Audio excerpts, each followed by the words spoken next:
చిత్తూరు జిల్లా పలమనేరు నియోజకవర్గ విలేకరి జగన్మోహన్ రెడ్డి ఘోర హత్యను ఖండిస్తూ పల్నాడు జిల్లా జర్నలిస్టులు మంగళవారం నరసరావుపేటలో భారీ నిరసన కార్యక్రమం చేపట్టారు.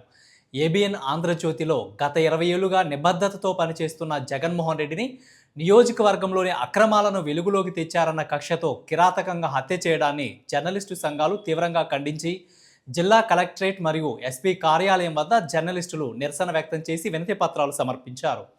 ఈ సందర్భంగా పలువురు జర్నలిస్టులు మాట్లాడుతూ గత కొన్ని రోజులుగా తన కథనాల ద్వారా ఇసుక, ఎర్రచందనం మాఫియా అక్రమాలను వెలుగులోకి తెస్తున్నాడని, జగన్మోహన్ రెడ్డిని మంగళవారం ఉదయం వాకింగ్కు వెళ్లిన సమయంలో నడి రోడ్డుపై అత్యంత దారుణంగా హత్య చేశారని ఆవేదన వ్యక్తం చేశారు. ఈ దాడిలో అడ్డు వచ్చిన ప్రజాశక్తి విలేకరి సుబ్రహ్మణ్యంపై కూడా దాడికి పాల్పడడం మీడియాపై జరుగుతున్న దాడులకు పరాకాష్ట అని వారు పేర్కొన్నారు. జగన్మోహన్ రెడ్డి హత్యకు పాల్పడిన నిందితులను మరియు దీని వెనుక ఉన్న సూత్రధారులను తక్షణమే అరెస్టు చేసి కఠినంగా శిక్షించాలని వారు డిమాండ్ చేశారు. మృతుని కుటుంబానికి ప్రభుత్వం తక్షణమే 50 లక్షల ఆర్థిక సహాయం మరియు వారి కుటుంబ సభ్యులలో ఒకరికి ప్రభుత్వ ఉద్యోగం కల్పించి ఆ కుటుంబాన్ని ఆదుకోవాలని అన్నారు. జర్నలిస్టుల రక్షణ కోసం ప్రభుత్వం ప్రత్యేక రక్షణ చట్టాన్ని వెంటనే అమలు చేయాలని కోరారు. అనంతరం జిల్లా కలెక్టరేట్కి మరియు జిల్లా ఎస్పీకి తమ డిమాండ్లతో కూడిన వినతి పత్రాలను సమర్పించారు. ఈ కార్యక్రమంలో పల్నాడు జిల్లాలోని వివిధ ప్రింట్ మరియు ఎలక్ట్రానిక్ మీడియా విలేకరులు, జర్నలిస్టు సంఘాలు మరియు మీడియా ప్రతినిధులు పెద్ద సంఖ్యలో పాల్గొని సంఘీభావం తెలిపారు.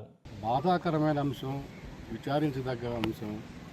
మరలా ఏది జరిగినా కూడా మనిషి లేడు అనే బాధ అనేది ఎంత దుర్మార్గంగా, ఎంత కఠినంగా ఉంటుందో అనేటటువంటిది ఇవాళ చిత్తూరు జిల్లాలో ఏబిఎన్ ఆంధ్రజ్యోతి జర్నలిస్టుల హత్యను చూస్తుంటే ఒక విధంగా వృత్తి కాదు, ప్రతి మనిషి కూడా భయాందోళనకి గురవుతున్నారు.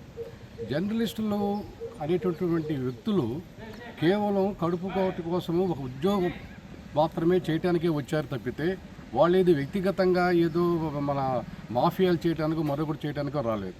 కాకపోతే దీన్ని అక్కడ ఉన్నటువంటి మాఫియా వాళ్ళని, అంటే ఒక జర్నలిస్టుని ఉదయం పూట వాకింగ్ పోయినప్పుడు హత్య చేశారు అంటే ఇంక ఎవరికి చెప్పుకోవాలి?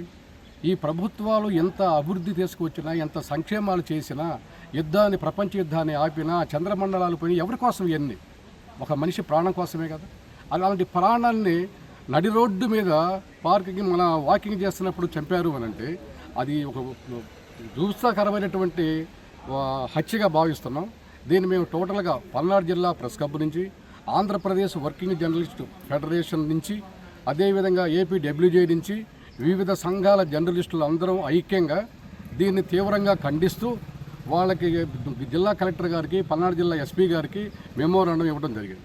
మేము ఫస్ట్ నుంచి ఈ నీళ్ళ తరపున మన జర్నలిస్టులకి భద్రత కావాలి, రక్షణ చట్టం తీసుకురావాలి అని చెప్పాం. ఎన్నోసార్లు యూనియన్లో ధర్నాలు చేశాం, ఎన్నోసార్లు మెమోరాండాలు ఇచ్చాం, మంత్రుల చుట్టూ తిరిగాం, ఎమ్మెల్యేల చుట్టూ తిరిగాం. ఇంతవరకు కమిటీ లేదు.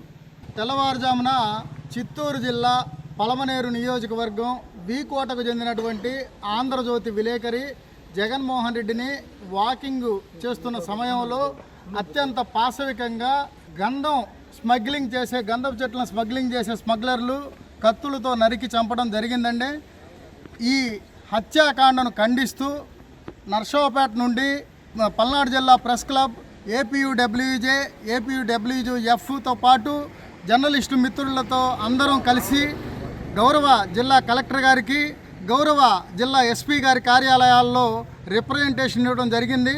ప్రధానంగా ఆ జగన్మోహన్ రెడ్డి కుటుంబానికి న్యాయం చేయాలని, ఆయన ఎవరైతే హత్య చేశారో వాళ్ళని కఠినంగా శిక్షించాలని మా జర్నలిస్టుల లోకం తరపున, పల్నాడు జిల్లా జర్నలిస్టుల తరపున డిమాండ్ చేస్తున్నాం.